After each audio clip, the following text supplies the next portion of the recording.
Hello and welcome. You can kind of see on the cover of this book the big twist from the end of issue number 3. This is Savage Avengers, issue number 4. I'm your host, Elizibar. The big twist in number 3 is that this Deathlock that's chasing our heroes around in the Hyborian, whatever, Conan's time period, is actually Miles Morales. And we open up basically with Miles remembering how he died. And apparently he died fighting a nihilist somewhere and doing some stuff, and this might tie into things and get interesting later on. But if I'm going to be honest right now, the half of the book dealing with his memories and him in the past didn't really work for me. It didn't do a whole lot for me. I didn't mind the reveal of Miles Morales was this Deathlock. I'm not sure why we need Miles Morales to be Deathlock. I'm not sure why Deathlock needs to be a particular person instead of like an elemental thing from the future that's here to murder everybody, which is what this Deathlock is. But they chose to make him Miles Morales, so this has to tie into everything else later on in a satisfying way. But his part of this book, and I think it's about half the pages in the book, are him overcoming the programming. And like I said, it didn't do a lot for me. It wasn't bad though.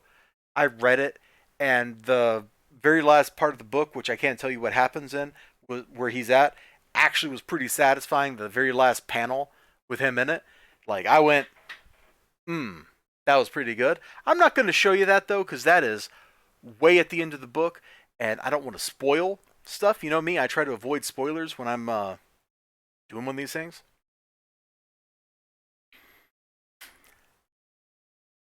Yeah, so he was trying to fight a nihilist, and things didn't go so well. So good job, kid. There's probably other heroes out there that could have helped you, but apparently it was just like him and Riri Williams was on the phone, and that was it to fight a nihilist. Weird choice. You can see Thulsa Doom here. He's all like, "I'm summoning Set," and apparently, like if you've got the blood of the twice returned men or something, and so he's come back. He's come back. And so that's somehow gonna enable Set to be summoned. I don't get it, but he's really into it. And I guess I'm okay with that. Meanwhile, our Savage Avengers are bopping around looking for where Conan went. We're getting some character interactions. Between them, you can tell that these people have not gelled as a team. They're still dealing with each other, learning each other, figuring out how they fit together and all that stuff. And frankly, I don't know that those characters ever should gel together. Like Flash Thompson, Elektra, Cloak and Dagger, and the Black Knight. Like that's a really weird combo, and I don't know that these people should like actually be friends with each other. But they're here in the past. They got a job to do, and they're gonna go do it.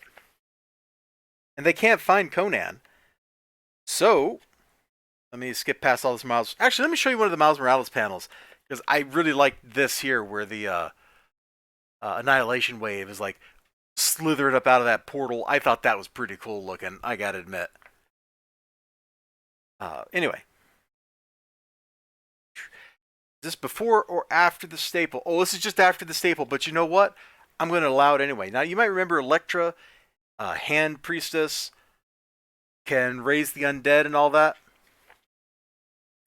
Oh look, it's an army of undead barbarian zombies, and somehow Conan's face right below that annoys me.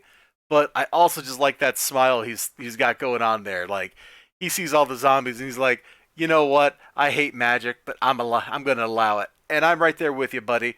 I'm gonna allow it too, because you got this glowy, lightning-eyed skeleton dude all up in your grill, being like, I'm gonna sacrifice you and eat your face. So yeah, undead barbarian army, great touch. After this, there's a little bit of fighting and stuff going on, and it's all really just kind of fun. It's definitely kind of a turn your brain off book, and I think some of the best comic books ever made are just dumb, kind of turn your brain off sort of affairs. Like, you just get in there, you get a book, you read it, it's got some okay art, it's got some okay writing, and it's just fun. And from that perspective, Savage Avengers #4, just kind of fun. It'll be interesting to see how all the Miles Morales stuff ties in with other things, if it ever does. I guess it has to, or they wouldn't have wasted all those pages on it. We'll find out. Anyway, you all take care of yourselves. You have a great day, great night, great whatever you got going on. Hope to see you again. And remember, the legend of the Fajita King will never die. Bye-bye.